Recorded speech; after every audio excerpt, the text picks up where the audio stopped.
Hi friends, welcome to my channel. അപ്പോൾ നമുക്കിന്നൊരു അടിപൊളി മീൻ കറി തയ്യാറാക്കിയാൽ നമുക്ക് ചൂര മീനാണ് കിട്ടിയിട്ടുള്ളത്. നന്നായിട്ട് കഴുകി വൃത്തിയാക്കി എടുത്തിട്ടുണ്ട്. നമുക്ക് ഇനി ചീനിച്ചട്ടിയിലേക്ക് 2 ടേബിൾ സ്പൂൺ വെളിച്ചെണ്ണ ഒഴിച്ചു കൊടുത്തതിന് ശേഷം 1.5 ടേബിൾ സ്പൂൺ മല്ലിപ്പൊടിയും 3 ടേബിൾ സ്പൂൺ മുളക് പൊടിയും കൂടെ ചേർത്ത് നന്നായിട്ടൊന്ന് മൂപ്പിച്ചെടുക്കാം. കരിഞ്ഞു പോകാതെ മൂപ്പിച്ചെടുത്താൽ മതിയാകും.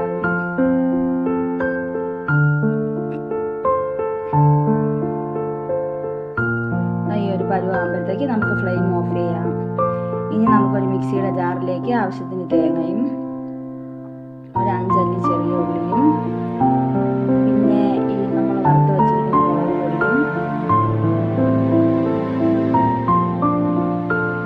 2 തണ്ട് കറിവേപ്പിലയും ആവശ്യത്തിന് വെള്ളവും കൂടി ഒഴിച്ച് നമുക്ക് നന്നായിട്ടൊന്ന് അരച്ചെടുക്കാം.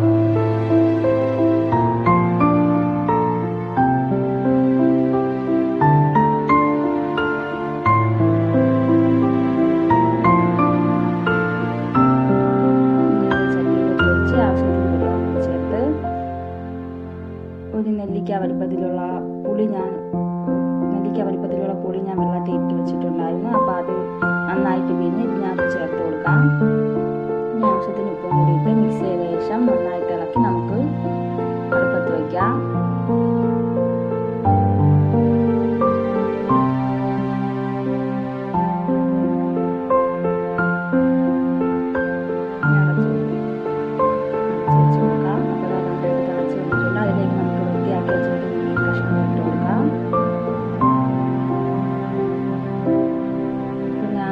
പകുതി പച്ചമാങ്ങയും ഒരു മുരിങ്ങയ്ക്കയും 2 പച്ചമുളകും ഒരു പരുവത്തിൽ കട്ട് ചെയ്ത് വെച്ചിട്ടുണ്ട്. അതും കൂടി നമുക്ക് ഈ സമയത്ത് ഒന്ന് ഇട്ട് കൊടുക്കാം.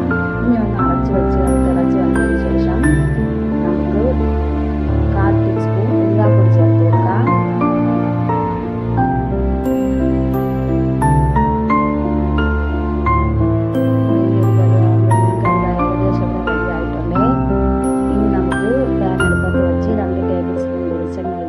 ഒരു 5 ചെറിയ ഉള്ളി ചെറുതായിട്ട് അരിഞ്ഞ് വെച്ചിട്ടുണ്ട്. അതും കൂടി ഇട്ട് അതൊന്ന് മൂത്ത് വരുമ്പോൾ നമുക്ക് ഒരു തണ്ട് കറിവേപ്പില ഇട്ട് കൊടുക്കാം. ഇനി 1/4 ടേബിൾ സ്പൂൺ മുളക് പൊടിയും കൂടി ഇട്ട് ഒന്ന് ചെറുതായി കരിഞ്ഞു പോകാതെ ഒന്ന് ഇളക്കിയ ശേഷം നമുക്കിത് മീൻ കറിയിലേക്ക് ഒഴിച്ചു കൊടുക്കാം. അപ്പോൾ ഇങ്ങനെ ഒന്ന് ചെയ്ത് നോക്കണേ, എല്ലാവരും ഇതൊന്ന് ട്രൈ ചെയ്ത് നോക്കണേ. നല്ല സൂപ്പർ ടേസ്റ്റ് ആയിട്ടുള്ള മീൻ കറിയാണ്. അപ്പോൾ വീഡിയോ ഇഷ്ടപ്പെട്ടാൽ സബ്സ്ക്രൈബ് ചെയ്യാനും ഷെയർ ചെയ്യാനും കമൻറ്റ് ചെയ്യാനും മറക്കല്ലേ. അപ്പോൾ